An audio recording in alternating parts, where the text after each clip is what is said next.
ప్రభుత్వ ఉద్యోగులపై సీఎం రేవంత్ రెడ్డి వరాల జల్లు కురిపించారు. ప్రభుత్వ ఉద్యోగుల రిటైర్మెంట్ బెనిఫిట్స్ కోసం 100 రోజుల్లో 6,000 కోట్లు విడుదల చేస్తామని, తక్షణమే పీఎస్సీ నివేదిక తెప్పించుకుని సిప్మెంట్ ప్రకటిస్తామని, జూన్ 1 కల్లా హెల్త్ కార్డులు జారీ చేస్తామని ప్రకటించారు. ఎంతో కాలంగా పెండింగ్లో ఉన్న సమస్యలకు పరిష్కారం చూపేలా సీఎం ప్రకటన చేయడంతో మే 5న ఉద్యమ కార్యాచరణను ఉద్యోగ సంఘాలు రద్దు చేసుకున్నాయి. తెలంగాణ ఉద్యోగ సంఘాల JAC, Telangana employees joint staff council ప్రతినిధులతో జూబ్లీహిల్స్ నివాసంలో సీఎం సమావేశమై సుదీర్ఘంగా చర్చించారు. అనంతరం 4 ప్రధాన డిమాండ్లపై స్పష్టమైన హామీలు ఇచ్చారు. ఉద్యోగ విరమణ చేసిన వారి బెనిఫిట్స్ కోసం రాబోయే 100 రోజుల్లో 6,000 కోట్లు విడుదల చేస్తామన్నారు. పీఆర్సీపై తక్షణమే నివేదిక ఇవ్వాలని కమిటీని ఆదేశించామని, రిపోర్టు అందిన వెంటనే సానుకూల నిర్ణయం తీసుకుంటామని స్పష్టం చేశారు.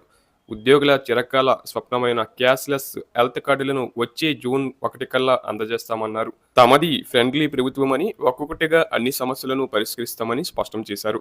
దీంతో ఈ నెల 5న తలపెట్టిన నిరసన కార్యక్రమాలను ఉపసంహరించుకుంటున్నట్లు జేఏసీ నేతలు ప్రకటించారు. ఉద్యోగుల సహకారం లేకుండా ఏ ప్రభుత్వం సక్సెస్ కాలేదని, సంక్షేమ పథకాలను ప్రజల్లోకి తీసుకెళ్లే అసలైన వారధులు ఉద్యోగులేనని సీఎం రేవంత్ రెడ్డి అన్నారు.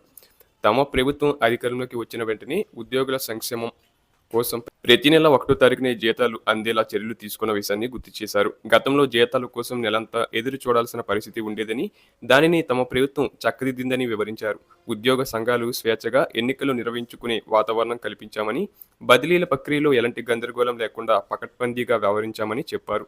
ప్రధానంగా ఎంతో కాలంగా వివాదాల్లో చిక్కుకున్న టీచర్ల బదిలీలను ఎక్కడా చిన్న ఫిర్యాదు కూడా రాకుండా అత్యంత పారదర్శకంగా పూర్తి చేశామని సీఎం వెల్లడించారు. అలాగే రాష్ట్ర ఆర్థిక పరిస్థితిని గాడిలో పెడుతూనే ఉద్యోగుల ప్రయోజనాలకు పెద్దపీట వేస్తున్నామని, అందులో భాగంగానే వైద్య విధాన పరిస్థితి పరిధిలో 13,000 మందిని ప్రభుత్వ ఉద్యోగులుగా గుర్తించామని సీఎం తెలిపారు. తమ ప్రభుత్వం అధికారంలోకి వచ్చిన ఈ 2 ఏళ్ల కాలంలోనే రికార్డు స్థాయిలో 67,760 ఉద్యోగ నియామకాలు చేపట్టి యువతకు భరోసా ఇచ్చామన్నారు.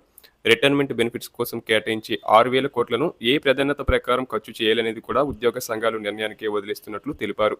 ఉద్యోగుల హెల్త్ కార్డుల విషయంలో ప్రభుత్వం పూర్తి సానుకూలతతో ఉందని, జూన్ 1లోగా పంపిణీ పూర్తి చేసేలా ప్రణాళిక సిద్ధం చేశామని చెప్పారు. అలాగే ఇది ఎంప్లాయీస్ ఫ్రెండ్లీ ప్రభుత్వం అని, ఉద్యోగుల సమస్యలను ఎప్పటికప్పుడు తెలుసుకునేందుకు ప్రతి 2 నెలలకు ఒకసారి జాయింట్ స్టాఫ్ కౌన్సిల్ గుర్తింపు సంఘాలతో సమావేశం ఏర్పాటు చేయాలని నిర్ణయించినట్లు చెప్పారు. డిప్యూటీ సీఎం మల్లు బట్టి విక్రమార్క మాట్లాడుతూ, దశాబ్దాలుగా అపరిష్కృతంగా ఉన్న ఎన్నో సమస్యలను తమ ప్రభుత్వం కొద్ది కాలంలోనే పరిష్కరించిందన్నారు. రాష్ట్ర ఆవిర్భావం నాటికి ఉద్యోగుల పెండింగ్ బిల్లులు ఏమీ లేకపోయినా 10 ఏండ్ల బీఆర్ఎస్ పాలనలో వేల కోట్ల రూపాయలు బకాయిలు పేరుకుపోయాయని విమర్శించారు. రాష్ట్ర ఖజానాపై భారం ఉన్నప్పటికీ ఉద్యోగుల ముఖాలు చిరునవ్వు చూడాలన్నదే తమ ప్రభుత్వ లక్ష్యమని బట్టి విక్రమార్క ఈ సందర్భంగా స్పష్టం చేశారు.